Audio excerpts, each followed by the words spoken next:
Conférence en ligne de Nouveau Ciel, Nouvelle Terre, Shincheonji, témoignage sur la prophétie et l'accomplissement de l'Apocalypse, la nouvelle alliance de Dieu. L'Apocalypse de Jean est prêché dans le monde entier. Les premières et deuxièmes conférences bibliques de Nouveau Ciel, Nouvelle Terre, Shincheonji ont été données en ligne en août et septembre 2021. 30 372 personnes y ont participé dans 12 régions de Corée du Sud. Nous avons vu les réactions enthousiastes d'environ 1800 pasteurs ayant participé.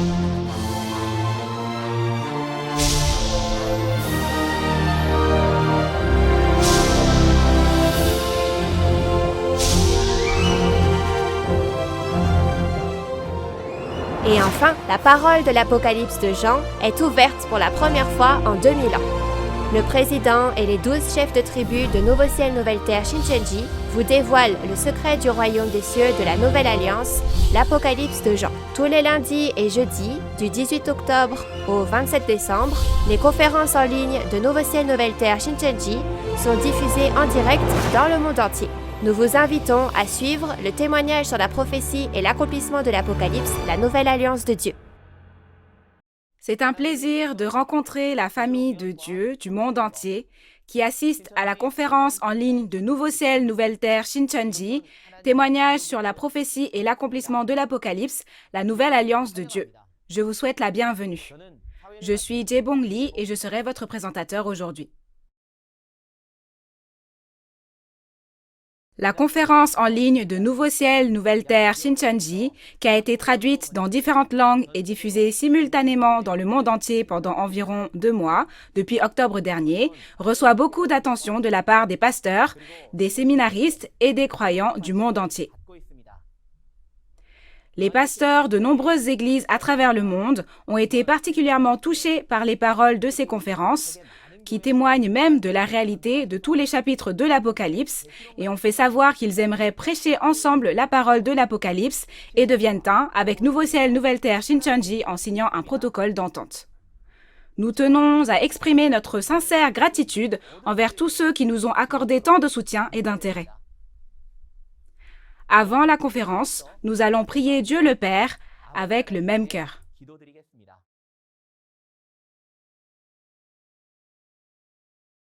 Dieu notre Père, très saint, envers qui nous sommes reconnaissants. Nous rendons grâce et gloire à Dieu pour nous avoir permis d'organiser dans le monde entier la conférence en ligne de Nouveau Ciel, Nouvelle Terre, Shincheonji, témoignage sur la prophétie et l'accomplissement de l'Apocalypse, la nouvelle alliance de Dieu. Toutes les personnes ici présentes croient en Dieu le Père et en Jésus, et croient en l'espoir que vous avez dit que vous nous donnerez. Nous sommes ici parce que le royaume du Père nous manque et que nous voulons ardemment comprendre les paroles de l'Apocalypse. Ainsi, Père, s'il vous plaît, mettez dans votre cœur les pasteurs, les séminaristes et tous les fidèles qui participent et souvenez-vous d'eux. Aujourd'hui, nous recevrons le témoignage du chapitre 20 de l'Apocalypse. Lorsque le chef de tribu, qui a été instruit directement par le président, le pasteur promis, témoignera clairement des secrets du royaume des cieux dans Apocalypse 20, s'il vous plaît, que l'esprit de tous ceux qui sont présents réalise le vrai sens et la réalité des prophéties, œuvrez pour que ce soit un temps de grâce et un moment touchant pour rendre grâce et gloire à Dieu le Père. Nous croyons que ce sera un temps béni, rempli de la parole et du Saint-Esprit. Dieu notre Père, soyez avec nous et soyez glorifiés. Nous avons cru et prié toutes ces paroles au nom de Jésus qui a expié nos péchés. Amen.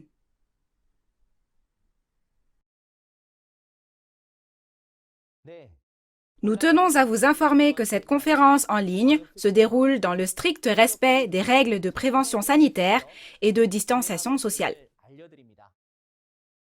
À la suite du chapitre 19 d'Apocalypse que nous avons étudié la dernière fois, nous allons aujourd'hui apprendre les paroles d'Apocalypse 20. Le chapitre 20, intitulé « La première résurrection des esprits martyrs et des vivants », raconte comment Satan, qui contrôle le monde depuis 6000 ans, est attrapé et parle de la résurrection et du jugement. Quel est le vrai sens de la résurrection? Avec quoi et comment juge-t-on? Aujourd'hui, nous allons répondre aux questions que vous vous êtes toujours posées de façon concise et claire. Nous allons donc accueillir Yang No Lee, le chef de la tribu de Jacques de Busan, qui va prêcher la parole.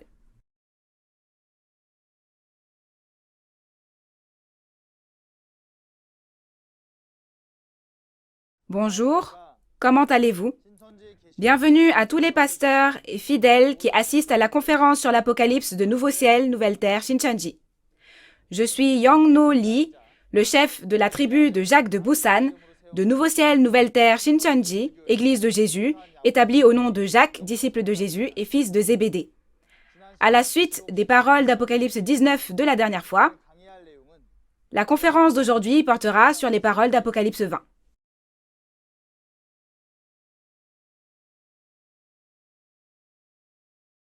La conférence d'aujourd'hui s'intitule « La première résurrection des esprits martyrs et des vivants ». La résurrection est l'un des espoirs des croyants, n'est-ce pas? Donc, si vous êtes croyant, n'est-ce pas quelque chose que vous devez savoir? J'espère que tous les pasteurs qui suivent cette conférence aujourd'hui écouteront et réaliseront d'abord ces paroles, puis les enseigneront bien aux nombreux fidèles qui les suivent. Le titre d'aujourd'hui est « La première résurrection des esprits martyrs et des vivants ». Je vais vous témoigner clairement aujourd'hui de quand est-ce que cette première résurrection aura lieu, qui y participera, et de ce qui est promis qu'il arrivera 1000 ans après dans cette Bible. Avant d'entrer dans le vif du sujet, faisons une synthèse d'Apocalypse 20. Le lieu des événements d'Apocalypse 20 est la maison du festin de noces de l'agneau dans Apocalypse 19, le temple du tabernacle du témoignage. Et la période d'accomplissement d'Apocalypse 20 se situe après avoir appelé les invités en esprit et en chair au festin de noces d'Apocalypse 19. Apocalypse 20 a lieu après le festin de noces de l'esprit et de la chair dans Apocalypse 19, et les esprits de ceux qui ont été décapités et ceux qui n'ont pas adoré la bête ni son idole et n'ont pas reçu la marque sur leur front ou sur leurs mains, vivent et règnent pendant 1000 ans.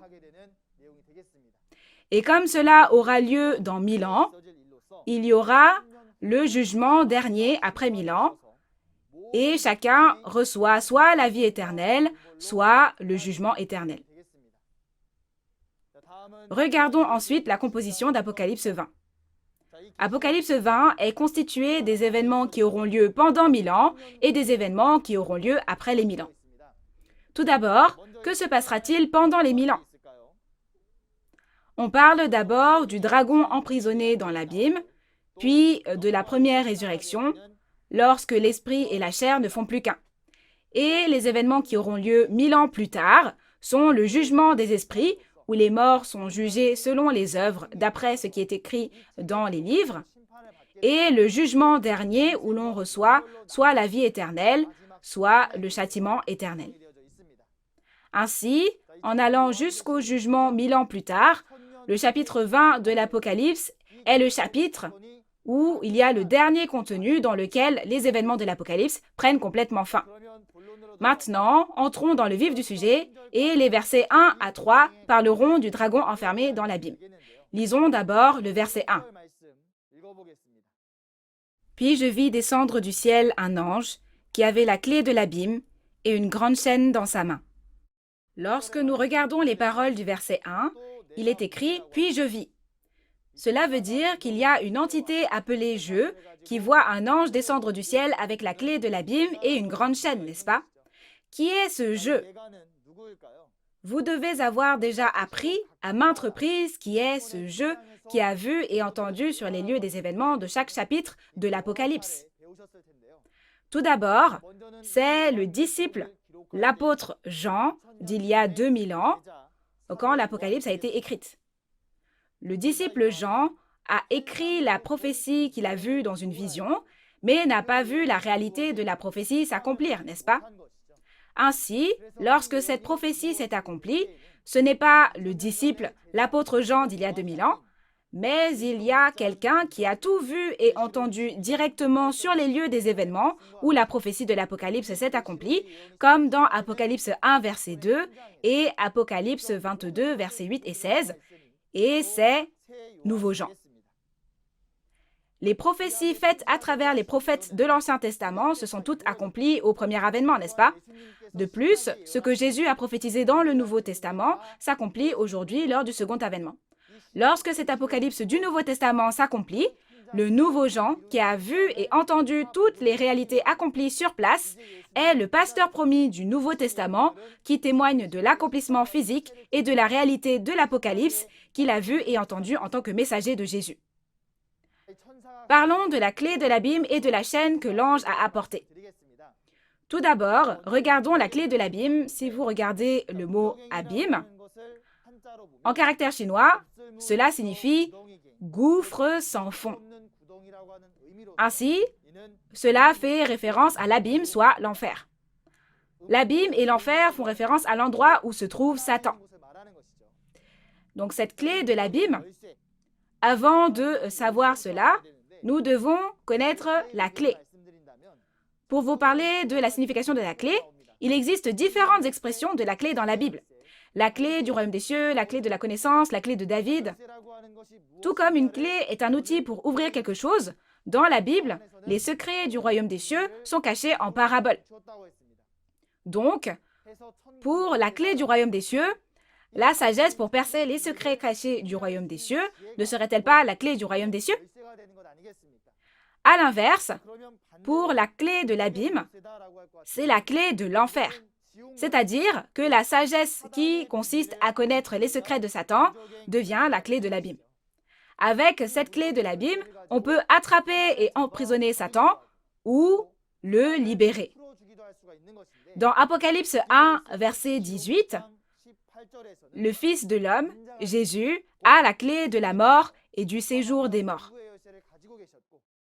Si on regarde à partir du chapitre 9, verset 1, il y a une étoile tombée du ciel recevant la clé de l'abîme et faisant sortir les destructeurs de Satan de l'abîme. Et dans le chapitre d'aujourd'hui, Apocalypse 20, l'ange apporte à nouveau la clé de l'abîme et attrape Satan et l'emprisonne. Cependant, il est dit que cet ange vient non seulement avec la clé de l'abîme, mais aussi avec une grande chaîne qui est la chaîne qui permet d'attraper le dragon. Alors, n'êtes-vous pas curieux de savoir ce que c'est? Quelle est la chaîne qui peut attraper et emprisonner le dragon? Si l'on réfléchit, puisqu'il est dit que les Écritures ne peuvent être anéanties, si vous savez que le dragon a tort et utilisez la Bible pour en témoigner, alors le dragon ne pourra pas s'échapper et sera attrapé par la parole de témoignage, n'est-ce pas? La parole dont nous témoignons avec la Bible, c'est précisément la chaîne qui attrape le dragon. Ainsi, dans Apocalypse 12, verset 11, il est dit que plusieurs frères ont combattu et vaincu le dragon, le groupe du dragon, avec le sang de l'agneau et la parole de témoignage. Vous devez donc savoir que la chaîne qui attrape le dragon est la parole de témoignage. Après le péché d'Adam, Dieu a quitté le monde et Satan en a pris le contrôle jusqu'à aujourd'hui. L'identité et le secret de Satan qui a contrôlé le monde pendant 6000 ans, aujourd'hui Jésus montre et révèle cela au nouveau Jean, le pasteur promis, afin que nous puissions vaincre avec la parole de témoignage qui révèle la véritable identité de Satan. Ensuite, lisons les versets 2 et 3. Il saisit le dragon, le serpent ancien, qui est le diable et Satan, et il le lia pour 1000 ans. Il le jeta dans l'abîme, ferma et scella l'entrée au-dessus de lui, afin qu'il ne séduisit plus les nations, jusqu'à ce que les 1000 ans fussent accomplis. Après cela, il faut qu'il soit délié pour un peu de temps. On parle ici du dragon lié pendant 1000 ans par la clé de l'abîme et la grande chaîne apportée par l'ange. On attrape le dragon et c'est le serpent ancien, le diable et Satan. Quand on regarde dans Apocalypse 12, verset 9 aussi, le dragon dont on parle ici fait référence à celui qui a séduit toute la terre. De la même façon, on parle du diable, le dieu de Satan, le mauvais esprit qui a séduit toutes les nations. on attrape le dragon et c'est le serpent ancien. Alors, de quand date ce serpent? Oui, c'est précisément le serpent dans le jardin d'Éden qui est apparu dans Genèse 3, n'est-ce pas? Et puisque cette entité est dit être Satan le diable, la vraie nature de ce dragon est qu'il est Satan le diable. Satan le diable est également appelé l'ange qui a péché dans 2 Pierre 2, verset 4. C'était à l'origine une créature créée par Dieu. Mais à cause de l'orgueil, l'entité qui voulait devenir Dieu est devenue Satan le diable. En regardant ce contenu, il est dit que ce Satan le diable a travaillé depuis le temps d'Adam dans la Genèse jusqu'au temps de l'Apocalypse, n'est-ce pas? Il est dit que pour œuvrer, Satan le diable est entré dans le serpent dans la Genèse et dans les pasteurs juifs au premier avènement. Ainsi, dans Matthieu 23, verset 33, Jésus a qualifié les scribes et les pharisiens de serpents et de vipères, n'est-ce pas? Et quand le temps de l'Apocalypse vient, Satan le diable entre dans le groupe du dragon, la bête à 7 têtes et 10 cornes, soit les destructeurs. C'est donc lui qui a entravé l'œuvre de Dieu à chaque époque. De cette façon, Satan, qui a trompé toutes les nations pendant 6000 ans, est finalement attrapé dans l'Apocalypse. C'est aussi dans Luc 8, quand on voit que le démon au premier avènement est apparu devant Jésus et lui a demandé de ne pas le faire entrer dans l'abîme. Donc cela signifie que Satan le diable n'est pas capturé au premier avènement, mais lors de l'accomplissement de l'Apocalypse, tout comme le montrent les paroles que nous apprenons aujourd'hui. Et dans la référence principale, il est dit que Satan le diable sera lié pendant 1000 ans, jeté dans l'abîme, enfermé, et que l'entrée sera scellée au-dessus de lui. Le sens de sceller est que c'est cacheté avec un sceau afin que personne ne puisse l'ouvrir, n'est-ce pas? De la même manière, le sens de jeter le dragon dans l'abîme, de l'enfermer et de sceller, revient à bloquer le dragon pour faire en sorte qu'il ne puisse plus sortir. Ainsi, le dragon, lié et scellé dans l'abîme, ne peut plus tromper les nations, mais il est dit qu'ensuite il sera libéré pour un peu de temps. Alors, après que 1000 ans se sont écoulés, depuis que le dragon a été emprisonné dans l'abîme, il ressortira et trompera. Ensuite, ce que le dragon qui est sorti de l'abîme fera après 1000 ans est expliqué un peu plus loin au verset 7. Il y a environ 6000 ans, Dieu a quitté le monde à cause d'Adam qui a trahi. Et depuis lors, le diable règne sur le monde et le contrôle. Mais ce que nous devons savoir, c'est qu'aujourd'hui, au temps de l'accomplissement de l'Apocalypse, le vainqueur promis dans l'Apocalypse a combattu et vaincu le dragon avec le sang de l'agneau et la parole de témoignage. Et comme le dragon est capturé dans Apocalypse 20, toutes les guerres avec le dragon sont maintenant terminées. Et comme le dit Apocalypse 19, verset 6, c'est le début de l'ère du royaume des cieux de Dieu, où Dieu qui est la vie règne, et non le diable. Si nous réorganisons le contenu des versets 1 à 3, on parle de capturer le dragon, Satan, qui a trompé les nations, et de le jeter dans l'abîme, de l'y enfermer et d'en sceller l'entrée pendant 1000 ans, afin qu'il ne puisse plus en sortir. Ensuite, des versets 4 à 6 figurent le contenu de la première résurrection, au cours de laquelle l'esprit et la chair ne font qu'un. Lisons les versets 4 à 6 ensemble. « Et je vis des trônes, et à ceux qui s'y assirent fut donné le pouvoir de juger. Et je vis les âmes de ceux qui avaient été décapités à cause du témoignage de Jésus, et à cause de la parole de Dieu, et de ceux qui n'avaient pas adoré la bête ni son image, et qui n'avaient pas reçu la marque sur leur front et sur leurs mains. Ils revinrent à la vie, et ils régnèrent avec Christ pendant 1000 ans. Les autres morts ne revinrent point à la vie jusqu'à ce que les 1000 ans fussent accomplis. C'est la première résurrection. Heureux et saints ceux qui ont part à la première résurrection. La seconde mort n'a point de pouvoir sur eux. Mais ils seront sacrificateurs de Dieu et de Christ, et ils régneront avec lui pendant 1000 ans. Premièrement, au verset 4, il y a ceux qui s'assoient sur des trônes et jugent. Qui sont-ils? Si nous regardons dans Matthieu 19, verset 28, Jésus, qui a reçu le pouvoir de juger de Dieu au premier avènement, a promis aux 12 apôtres Quand le Fils de l'homme, au renouvellement de toutes choses, sera assis sur le trône de sa gloire, vous qui m'avez suivi, vous serez de même assis sur 12 trônes et vous jugerez les 12 tribus d'Israël.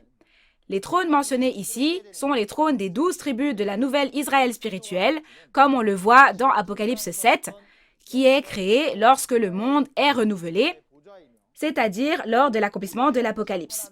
Et ceux qui sont assis sur ces trônes et jugent sont d'abord les 12 disciples de Jésus, qui sont esprits, et ceux qui sont avec eux, les 12 chefs de tribu de la nouvelle Israël spirituelle, qui est créée sur cette terre.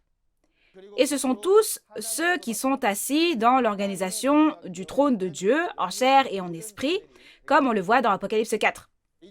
Il est dit qu'ils ont reçu l'autorité de juger, et cela vient de Dieu. Et quand ils jugeront avec les paroles écrites dans la Bible, comme dans Jean 12, 48. Ensuite, voici la partie vraiment importante du contenu d'aujourd'hui. Il s'agit précisément de la première résurrection. Qu'est-ce que la première résurrection et qui y prend part? Premièrement, au verset 4, il est dit que ce sont les esprits de ceux qui ont été décapités à cause du témoignage de Jésus et de la parole de Dieu. On dit que ce sont les esprits de ceux qui ont été décapités, ce sont donc les esprits martyrs. Dans Apocalypse 6, verset 9, ils sont appelés esprits de ceux qui avaient été immolés à cause de la parole de Dieu et à cause du témoignage qu'ils avaient rendu. Bien que leur chair soit morte martyre, il y a un temps où ils seront ressuscités. Dans 1 Thessaloniciens 4, versets 14 à 16, Dieu a promis qu'il ramènera par Jésus et avec lui ceux qui sont morts, ceux qui dorment en Jésus, ces esprits martyrs.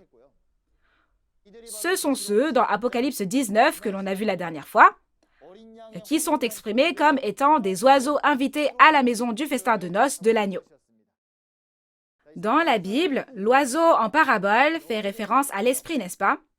Alors, parmi ceux qui ont part à la première résurrection, d'abord, il y a les esprits martyrs dans le ciel. Ensuite, il est écrit « Ceux qui n'avaient pas adoré la bête ni son image, son idole, et qui n'avaient pas reçu la marque sur leur front et sur leurs mains, en étant vivants. » Vous devez avoir bien écouté cela lorsque nous avons appris les paroles d'Apocalypse 13. On y parle des destructeurs comme des bêtes, entrant dans le temple du tabernacle de Dieu, établissant des idoles, les leur faisant adorer, leur donnant la marque du 666 et les foulant aux pieds pendant 42 mois. Tout d'abord, si c'est une bête, Psaume 49, verset 20 ou 21 en fonction des versions, dit aussi « L'homme qui est en honneur et qui n'a pas d'intelligence est semblable aux bêtes que l'on égorge. » En un mot, les hommes sont comparés à des bêtes. Cependant, la bête dans la référence principale ici parle des destructeurs qui ont dévoré le tabernacle du peuple élu qui a trahi dans Apocalypse 12 et Apocalypse 13, et cette organisation est l'organisation des 7 têtes qui sont sorties de la mer.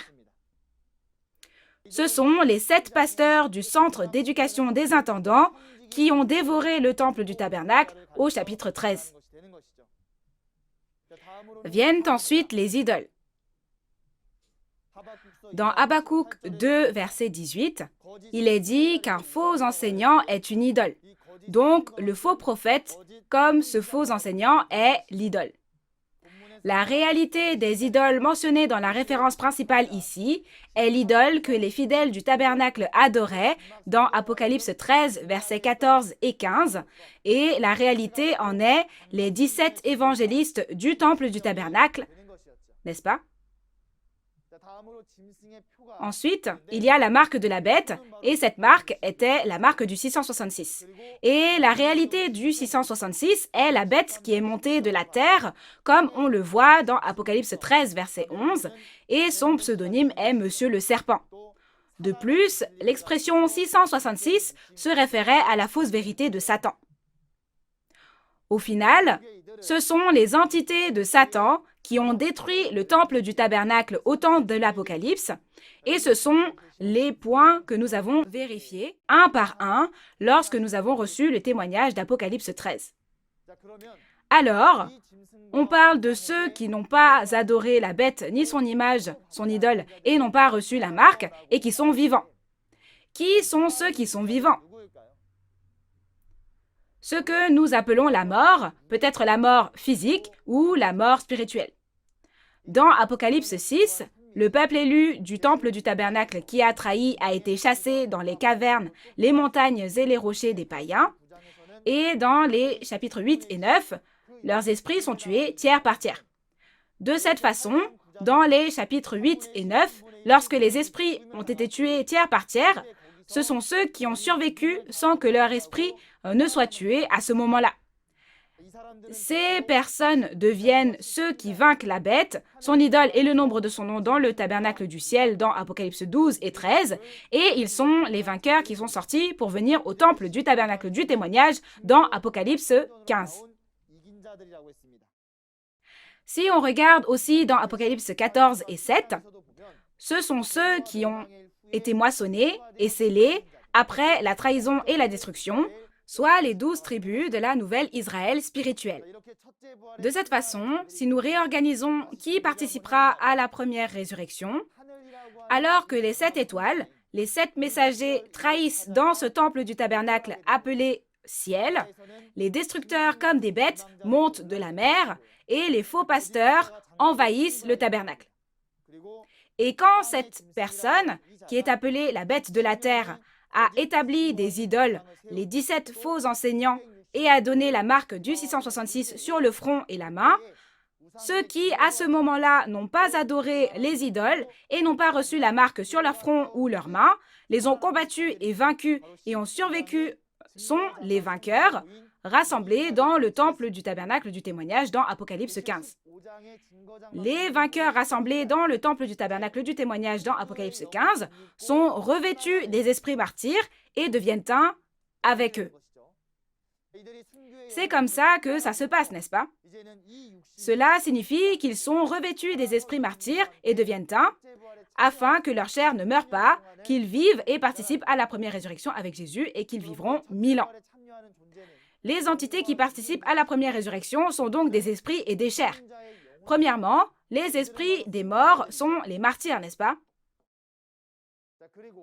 Et les vivants, qui n'ont pas adoré la bête ni son idole et n'ont pas reçu la marque, sont la chair. De cette façon, lorsque l'œuvre de la bête dans Apocalypse 13 a lieu, ils ne reçoivent pas la marque de la bête, ni ne meurent, mais vivent et participent à la première résurrection avec Jésus et vivent pendant 1000 ans. Cependant, ces personnes sont chair, pas esprit. Alors, comment la chair peut-elle vivre avec Jésus pendant 1000 ans? Pendant 1000 ans, le dragon, qui est celui qui a l'autorité sur la mort, est maintenant enfermé dans l'abîme et ne peut plus travailler.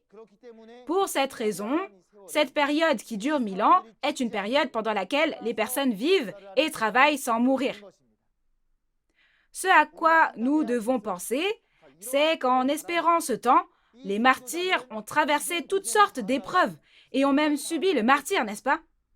Si tel est le cas, j'espère que nous qui sommes croyants aujourd'hui combattrons et vaincrons Satan, autant que les martyrs, et nous efforcerons encore plus, ne mourront pas, mais vivront et deviendront la réalité de la première résurrection et régneront pendant 1000 ans.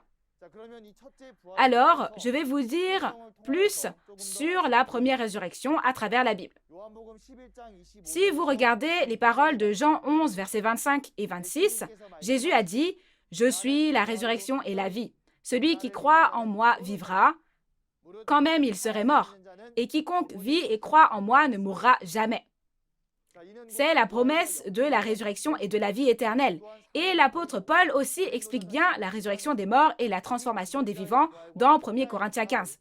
Si nous regardons la parole de 1 Corinthiens 15, 42 à 44, pour voir comment ceux qui sont morts physiquement seront ressuscités, il est écrit « Le corps est semé corruptible, il ressuscite incorruptible. Il est semé corps animal, il ressuscite corps spirituel. S'il y a un corps animal, il y a aussi un corps spirituel. » Semer ici signifie mourir. Et ceux qui sont morts physiquement, la chair de leur corps est morte, mais quand le temps de la résurrection viendra, il est promis qu'ils ressusciteront dans un corps spirituel et pas dans un corps physique mort. Ainsi, être ressuscité avec un corps spirituel signifie que les hommes qui étaient corrompus sont maintenant à nouveau à la ressemblance et à l'image de Dieu. Alors, lisons 1 Corinthiens 15, versets 51 à 54, pour voir quand et comment cette résurrection aura lieu. Voici, je vous dis un mystère. Nous ne mourrons pas tous, mais tous nous serons changés. En un instant, en un clin d'œil, à la dernière trompette. La trompette sonnera, et les morts ressusciteront incorruptibles, et nous serons changés. Car il faut que ce corps corruptible revête l'incorruptibilité, et que ce corps mortel revête l'immortalité. Lorsque ce corps corruptible aura revêtu l'incorruptibilité, et que ce corps mortel aura revêtu l'immortalité, alors s'accomplira la parole qui est écrite. La mort a été engloutie dans la victoire. Quand on lit, il est écrit que tous changent en un instant au son de la dernière trompette. Ceux dont la chair est morte ressuscitent dans un corps incorruptible et ceux dont la chair est vivante changent aussi. Et le corruptible revêtira l'incorruptibilité et le mortel revêtira l'immortalité. Alors la parole selon laquelle la mort sera engloutie dans la victoire s'accomplit, n'est-ce pas? Le corps sera donc revêtu de l'esprit au son de la dernière trompette, et l'esprit et la chair deviendront un, et c'est la résurrection et la vie éternelle. Quand est-ce que ces choses vont arriver? Il a dit que cela arriverait à la dernière trompette. Il y a un total de 7 trompettes dans l'Apocalypse, et la dernière d'entre elles est la 7e trompette. Dans Apocalypse 11, verset 15, au son de la 7e et dernière trompette, le royaume du monde devient le royaume de Dieu. Et de plus, dans Apocalypse 10, verset 7, il est dit « Quand le 7e ange sonne de la trompette, le mystère de Dieu s'accomplit comme l'évangile qu'il a annoncé à ses serviteurs, les prophètes. » Donc, la résurrection et la vie éternelle promises dans 1 Corinthiens 15 s'accomplissent au temps de l'accomplissement de l'Apocalypse. Lorsque l'Apocalypse s'accomplit, les personnes rassemblées à la maison du festin de noces de l'agneau d'Apocalypse 19, c'est-à-dire le temple du tabernacle du témoignage, soit ceux qui vainquent et survivent sans recevoir la marque de la bête, sont revêtus des esprits martyrs. Et de cette façon, la chair est revêtue de l'esprit martyr et ils deviennent un. Dans Apocalypse chapitre 20, que nous apprenons aujourd'hui, cela s'appelle la première résurrection. Et à ce moment-là, la mort prendra fin. Pour résumer, la première résurrection aura lieu lors de l'accomplissement de l'Apocalypse, c'est-à-dire après le festin de noces de l'esprit et de la chair dans Apocalypse 19. Et cet événement aura lieu dans le temple du tabernacle du témoignage, qui est précisément la maison du festin de noces de l'agneau. Nous avons aussi vu que ceux qui entrent dans la première résurrection sont l'esprit et la chair. Premièrement, les esprits étaient les esprits martyrs. De plus, ceux qui ont vaincu et survécu, n'ont pas adoré la bête ni son idole et n'ont pas reçu la marque de la bête, entreront dans la première résurrection. Et il est dit que ceux qui participent à la première résurrection sont bénis. Quel genre de bénédiction recevront-ils? Comme je l'ai déjà dit, la bénédiction qu'ils recevront sera la bénédiction de la vie éternelle, parce qu'il est dit que la mort prendra fin en ce temps-là. Et il est dit que la seconde mort n'a aucun pouvoir sur eux. La seconde mort se réfère ici au châtiment de l'enfer que l'esprit reçoit après la mort de la chair. Ceux qui entrent dans cette première résurrection ont la vie éternelle. Et la raison pour laquelle il n'y a pas de seconde mort est que ce sont ceux qui ont été libérés du péché par le sang de Jésus. Par conséquent, Hébreux 8, versets 10 à 12, dit que ceux dont les péchés sont pardonnés sont ceux qui ont écrit la loi de la Nouvelle Alliance dans leur esprit, leurs pensées et leur cœur. Parce que l'Apocalypse est la conclusion de la Nouvelle Alliance, c'est-à-dire du Nouveau Testament, ceux qui sont scellés en gardant les prophéties de l'Apocalypse et la réalité de son accomplissement dans leur cœur aujourd'hui, reçoivent ce genre de bénédiction. De plus, ceux qui participent à la première résurrection deviennent prêtres et règnent pendant 1000 ans. C'est-à-dire que ceux qui ont part à la première résurrection vivent 1000 ans dans la ville des 1000 ans, et c'est ce qu'on appelle la première résurrection.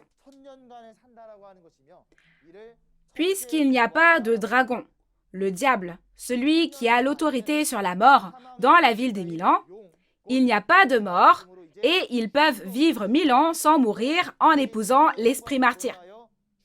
Cette ville des 1000 ans sera à nouveau expliquée en détail à partir du verset 9. Tous les pasteurs et fidèles qui écoutent la parole, ne voulez-vous pas devenir la réalité de la première résurrection? Que devons-nous faire pour recevoir cette précieuse bénédiction? Dans l'Apocalypse, le lieu, le temps, les personnes concernées et les bénédictions de la première résurrection sont tous définis. Alors, j'espère que les paroles de l'Apocalypse, la loi de la Nouvelle Alliance, seront gravées dans nos esprits, nos pensées et nos cœurs, afin que chacun devienne la réalité de cette première résurrection. Il y a ceux qui prennent part à la première résurrection, qui recevront la bénédiction de la vie éternelle et qui règnent ainsi pendant 1000 ans. Mais à l'inverse, il y a le reste des morts, autres que les esprits martyrs, qui ne participent pas à cette première résurrection. Après 1000 ans, ils seront jugés devant le trône de Dieu et recevront soit la vie éternelle, soit le châtiment éternel. Cela vous sera expliqué au verset 12. Ensuite, nous allons voir les versets 7 à 15. Ce dragon est emprisonné, puis, comme il est libéré, il trompera Gog et Magog, et les esprits seront jugés devant le trône du jugement de Dieu, et c'est le jugement dernier qui accorde soit la vie éternelle, soit le châtiment éternel. Tout d'abord, lisons seulement les versets 7 à 10. Quand les 1000 ans seront accomplis, Satan sera relâché de sa prison, et il sortira pour séduire les nations qui sont aux quatre coins de la terre, Gog et Magog, afin de les rassembler pour la guerre. Leur nombre est comme le sable de la mer. Et ils montèrent sur la surface de la terre, et ils investirent le camp des saints et la ville bien-aimée. Mais un feu descendit du ciel et les dévora. Et le diable qui les séduisait fut jeté dans l'étang de feu et de soufre, où sont la bête et le faux prophète. Et ils seront tourmentés jour et nuit, au siècle des siècles. Il est dit que ce dragon, Satan, sortira lorsque les 1000 ans seront terminés. Tout d'abord, regardons ce qu'est la période des 1000 ans. Si vous regardez ce que vous avez appris des paroles du chapitre 20 aujourd'hui, la période de l'enfermement de ce Satan dans l'abîme était de 1000 ans. Et la période de règne de ceux qui prennent part à la première résurrection était de 1000 ans. En d'autres termes, c'est une période pendant laquelle Satan, qui a été au contrôle du monde pendant 6000 ans, est capturé et emprisonné, et toutes les nations trompées sont guéries avec les paroles de l'Ancien et du Nouveau Testament. Ce sera aussi la période pendant laquelle ceux qui prennent part à la première résurrection régneront comme des rois. Lorsque les 1000 ans seront ainsi terminés, Satan sera à nouveau libéré de sa prison. Quand on regarde ce que fait ce Satan en sortant de sa prison, il est dit qu'il trompe Gog et Magog. Qui sont Gog et Magog qui se font ainsi tromper? Dans Ézéchiel 38, Gog et Magog sont les païens à l'époque de l'Ancien Testament, et étant utilisés ici en parabole, il est dit qu'ils investissent la ville bien-aimée de Dieu. Cette ville est la ville des 1000 ans, où ceux qui prennent part à la première résurrection mentionnée plus tôt règnent pendant 1000 ans. Concernant cette ville, Apocalypse 22, 14 dit qu'il y a ceux qui lavent leurs robes pour y entrer. Dans Apocalypse 22, verset 15, on dit qu'il y a des personnes à l'extérieur de la ville. Lorsque l'on regarde qui ils sont, ce sont les chiens, les enchanteurs, les impudiques, les meurtriers, les idolâtres et les menteurs. De cette façon, ceux en dehors de la ville sont Gog et Magog mentionnés dans la référence principale. On dit qu'ils sont hors de la ville Donc, ce sont des chairs qui n'appartiennent pas à Dieu. On parle des personnes en dehors de la ville des 1000 ans. C'est Satan rassemblant ceux en dehors de la ville, comme Gog et Magog, et attaquant la ville des 1000 ans de Dieu. Dans la référence principale ici, la ville bien-aimée fait référence à la ville des 1000 ans. C'est la ville de ceux qui prennent part à la première résurrection. Alors, où donc est la ville des 1000 ans? N'êtes-vous pas curieux à ce sujet aussi? Le royaume de Dieu est créé lorsque Dieu vient au temps de l'accomplissement de l'Apocalypse et le royaume du monde spirituel vient également sur cette terre. Ainsi, la ville des 1000 ans est aussi quelque chose qui existe sur cette terre. Tout comme il y a la ville de Séoul et la ville de Busan en Corée du Sud, la ville des 1000 ans aussi se trouve sur cette terre et à l'extérieur de la ville des 1000 ans vivent les personnes du monde. Dans Apocalypse 22, versets 14 à 15, il est écrit aussi qu'il y a à l'intérieur de la ville et qu'il y a l'extérieur de la ville. Alors Dieu est à l'intérieur de la ville et à l'extérieur de la ville, ce sont Gog et Magog, n'est-ce pas? Où est Dieu dans tout ça? Il est dit que Dieu et la ville sainte, la nouvelle Jérusalem, viendront au nouveau ciel et à la nouvelle terre. Il est donc dit qu'ils ne feront qu'un avec le peuple des 12 tribus de nouveau ciel, nouvelle terre, Shincheonji, qui est le nouveau ciel et la nouvelle terre. Et la raison pour laquelle cette ville sainte dans le ciel est devenue une avec les fidèles sur cette terre est parce qu'ils se sont mariés dans Apocalypse 19. Tout comme les oiseaux viennent aussi à ce mariage, et les chairs, c'est-à-dire les personnes aussi, c'est le lieu où l'esprit et la chair sont rassemblés. Ceux qui sont rassemblés ici appartiennent à Dieu, n'est-ce pas? Dans cette ville des 1000 ans, qui est comme un lieu de repos, Dieu, Jésus, les anges et les esprits martyrs viennent aussi et sont avec nous. Et dans la ville des 1000 ans, les esprits martyrs et ceux qui sont restés en vie peuvent régner pendant 1000 ans. Comme je vous l'ai déjà dit, dans la ville des 1000 ans, il n'y a pas de dragon, le diable, soit celui qui a l'autorité sur la mort. Cela signifie donc que vous n'y mourrez pas et que vous vivrez pendant 1000 ans. Mais quand 1000 ans seront passés, ce Satan sera libéré et séduira qui? Il trompera Gog et Magog à l'extérieur de la ville et investira la ville des 1000 ans, n'est-ce pas? Investir la ville bien-aimée ici signifie l'investir pour s'opposer aux fidèles dans la ville des 1000 ans. Après 1000 ans, Gog et Magog, qui ont été trompés par Satan, assiègent le camp des saints et la ville bien-aimée. Mais à ce moment-là, il est écrit que le feu descendra du ciel et les consumera tous.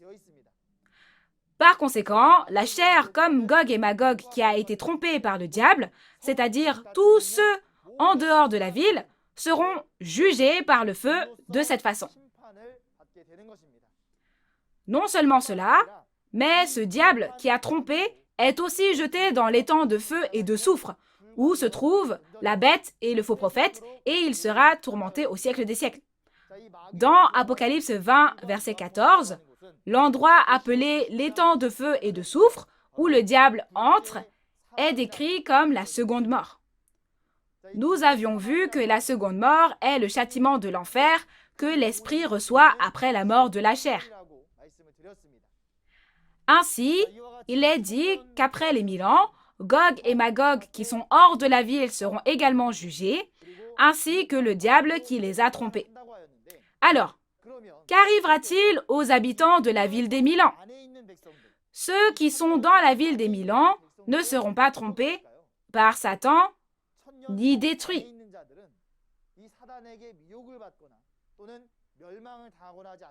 Quelle en est la raison? Ce sont ceux qui réalisent et connaissent toutes les paroles de l'Apocalypse, et parce qu'ils savent quand Satan sera libéré de sa prison, ils ne seront plus trompés ni capturés. De cette façon, après les 1000 ans, le dragon qui avait été capturé est relâché de sa prison et fait à nouveau les actions du dragon, n'est-ce pas? Il trompe Gog et Magog qui sont à l'extérieur de la ville et va faire la guerre contre les fidèles de la ville des 1000 ans.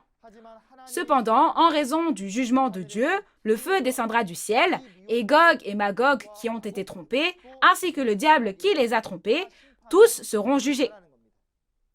Ainsi, le diable et Gog et Magog sont sortis après 1000 ans et ont commencé la guerre, mais ils sont jugés par la destruction de leur chair par le feu.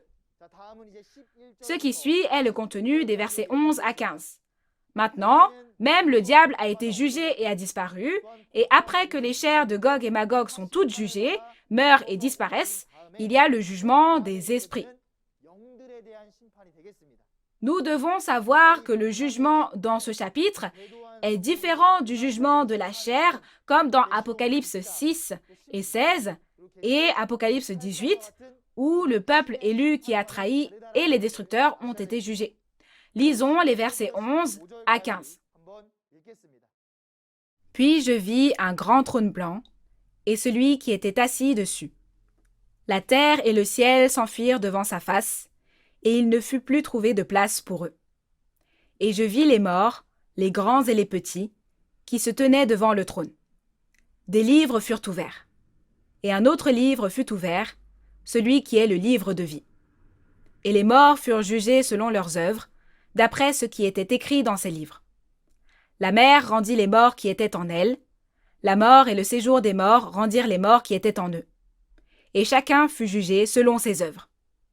Et la mort et le séjour des morts furent jetés dans l'étang de feu. C'est la seconde mort, l'étang de feu. Quiconque ne fut pas trouvé écrit dans le livre de vie fut jeté dans l'étang de feu. Au verset 11, le jugement est donné sur un grand trône blanc. D'abord, le fait que le trône soit blanc signifie que le trône est juste et pur. Il y a quelqu'un qui est assis sur le trône blanc pour juger, et c'est Dieu.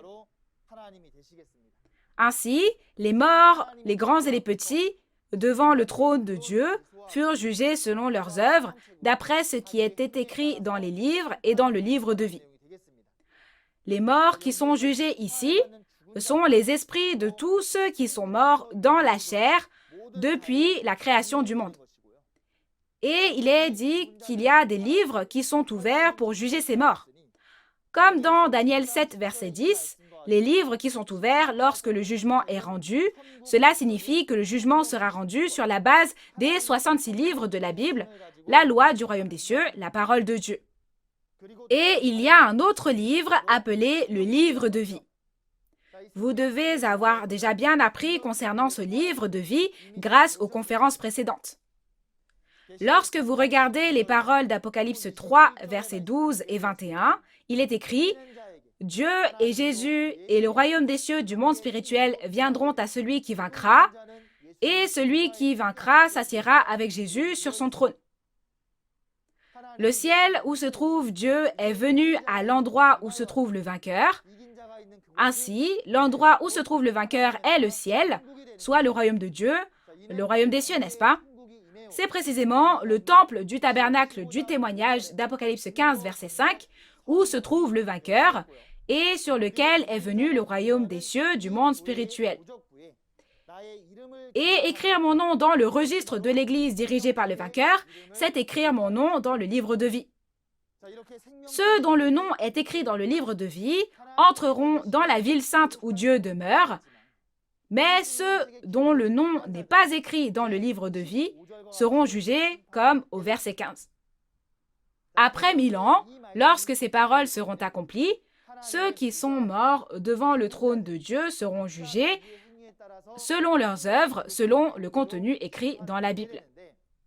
Dans Romains 14, versets 11 et 12, il est dit « Tout genou fléchira devant moi, et toute langue donnera gloire à Dieu.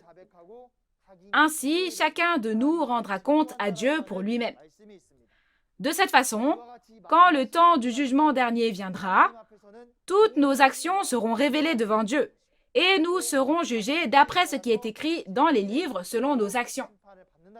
Comme dans Jean 5, verset 29, « Ceux qui auront fait le bien ressusciteront pour la vie, mais ceux qui auront fait le mal ressusciteront pour le jugement. » Or, tous ces esprits sont jugés et recevront soit la vie éternelle, soit le châtiment éternel. Au temps du jugement, il est dit que tous les morts, petits et grands, viendront devant le trône de Dieu. Parmi eux, il est dit que la mer rendit les morts qui étaient en elle, la mort et le séjour des morts rendirent les morts qui étaient en eux. Tout d'abord, qui sont les morts dans la mer?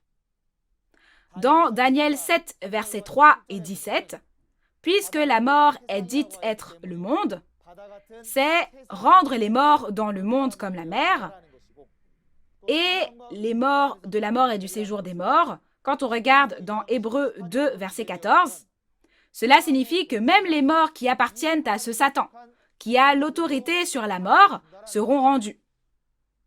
De cette façon, le jugement qui aura lieu après 1000 ans sera le jugement que recevra l'esprit dont la chair est morte. Et la mort et le séjour des morts furent aussi jetés dans l'étang de feu, qui est la seconde mort. La raison pour laquelle l'étang de feu est appelé la seconde mort est que c'est le châtiment de l'enfer où l'esprit est puni après la mort de la chair.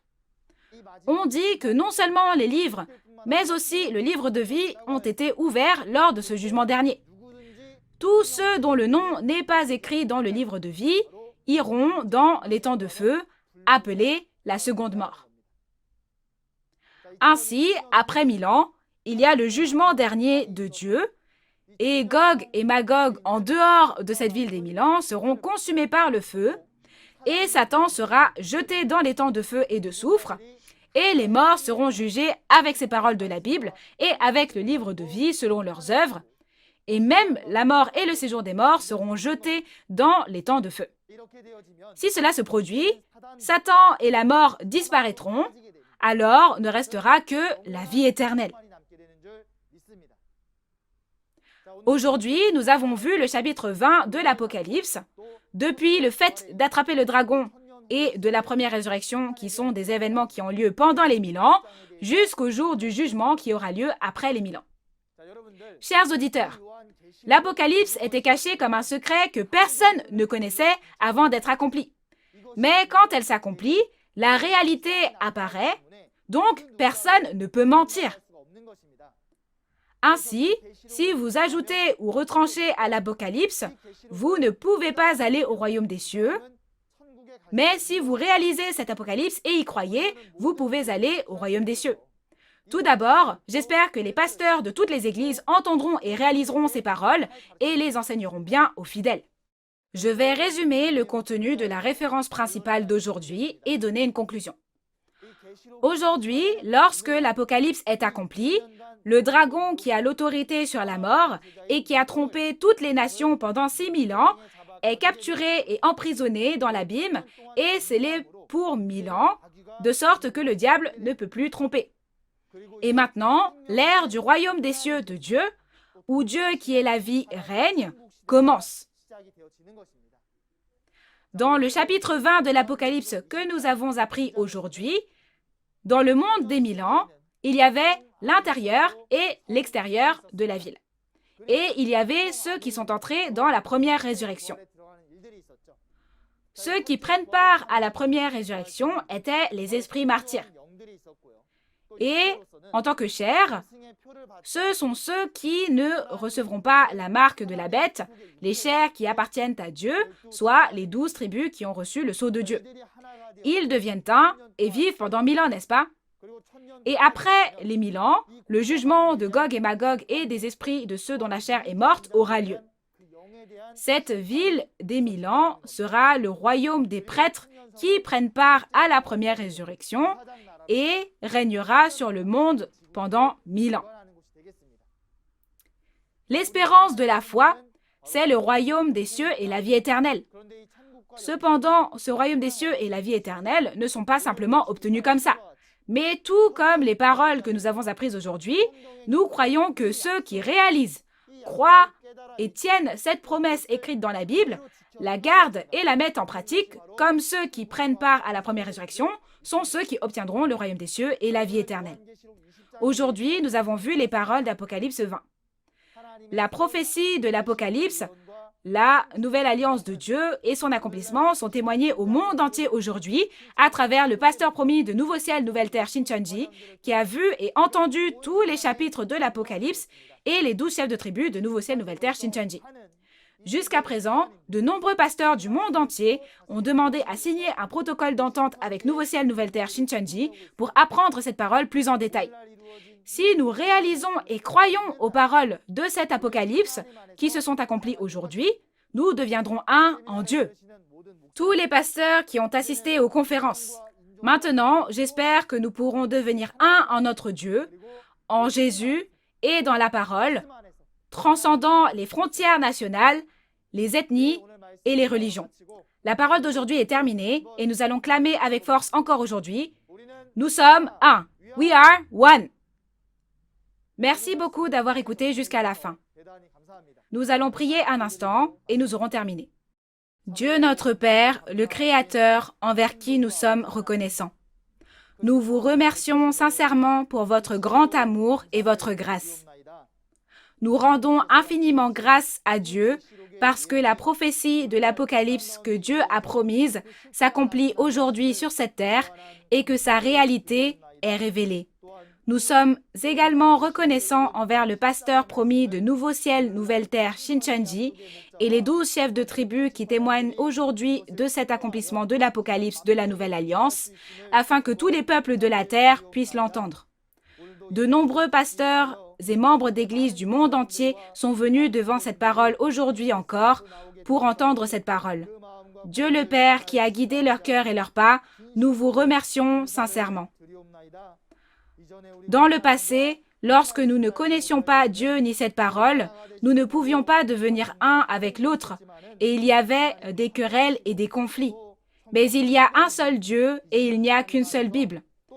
Dieu le Père, s'il vous plaît, soyez avec nous pour que tous les habitants du monde puissent maintenant réaliser les paroles d'accomplissement de la Nouvelle Alliance qui ont été accomplies aujourd'hui et les garder dans leur cœur afin qu'ils puissent devenir de vrais enfants de Dieu et entrer dans le royaume des cieux et dans la vie éternelle. Dieu notre Père, le monde souffre beaucoup et gémit à cause d'une maladie soudaine. Dans des moments comme ceux-ci, les choses sur lesquelles nous nous appuyons et que nous espérons davantage sont la parole et Dieu. Dieu le Père, guidez-nous afin que notre foi ne soit pas ébranlée, afin que nous puissions persévérer jusqu'au bout et aller de l'avant. Et maintenant, Dieu, donnez-nous la force pour qu'un monde de liberté, de paix et d'amour où Dieu règne et non la mort et la douleur puisse être rapidement établi sur cette terre.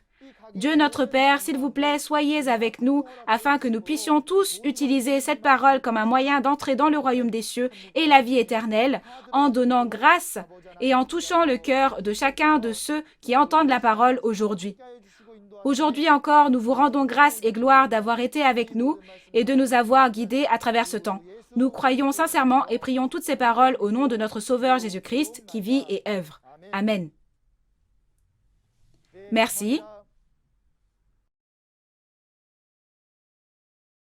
Quand on regarde quel genre de résultat il y a quand le tabernacle de Dieu descend sur les hommes et les 12 tribus de Nouveau Ciel, Nouvelle Terre, Shincheonji, il est écrit « La mort ne sera plus et il n'y aura plus ni deuil ni douleur, car toutes les douleurs, les premières choses ont disparu, n'est-ce pas ?» L'œuvre de restauration de Dieu où il n'y a plus de mort s'accomplit aujourd'hui, n'est-ce pas? Dieu a dit « Je suis l'alpha et l'oméga ». Il a dit « c'est fait », c'est-à-dire tout est accompli, n'est-ce pas?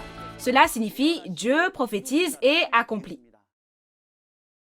Comme vous pouvez le voir dans la vidéo, lundi prochain, Ki-Won Lee, le chef de la tribu de Jean, témoignera des paroles d'Apocalypse 21.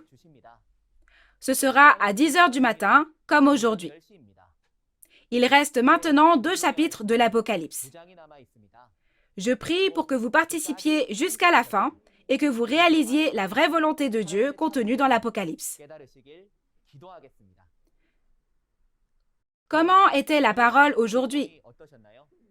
Avez-vous obtenu des réponses à travers cette claire parole de témoignage? La raison pour laquelle nous pouvons témoigner avec assurance des paroles de l'Apocalypse à Nouveau Ciel, Nouvelle Terre, Shincheonji est qu'il y a le pasteur promis qui a maîtrisé toutes les prophéties et la réalité des 4 évangiles ainsi que les paroles de l'Apocalypse, la Nouvelle Alliance. Nous tous réunis ici croyons au même Dieu et au même Jésus et nous croyons que nous avons une foi basée sur les mêmes paroles de la Bible. Nouveau Ciel, Nouvelle Terre, Shincheonji est toujours ouvert à tous ceux qui aiment la parole. En plus des paroles de l'Apocalypse que vous avez entendues aujourd'hui, si vous avez d'autres questions ou demandes de renseignements sur Nouveau Ciel, Nouvelle Terre, Shincheonji, Église de Jésus et sa doctrine, veuillez contacter le numéro correspondant pour chaque tribu, affiché à l'écran. En particulier, les pasteurs qui souhaitent signer un protocole d'entente avec Nouveau Ciel, Nouvelle Terre, Shincheonji, veuillez nous contacter à tout moment. Nous vous guiderons en détail et avec amabilité. Aujourd'hui, nous rendons grâce et gloire à Dieu pour avoir permis à cette conférence d'unir le monde entier à la parole de vérité et nous allons terminer en faisant le Notre Père. Faisons le Notre Père tous ensemble. Notre Père qui es aux cieux, que ton nom soit sanctifié, que ton règne vienne, que ta volonté soit faite sur la terre comme au ciel. Donne-nous aujourd'hui notre pain de ce jour. Pardonne-nous nos offenses, comme nous pardonnons aussi à ceux qui nous ont offensés. Et ne nous laisse pas entrer en tentation, mais délivre-nous du mal. Car c'est à toi qu'appartiennent le règne, la puissance et la gloire pour les siècles des siècles. Amen.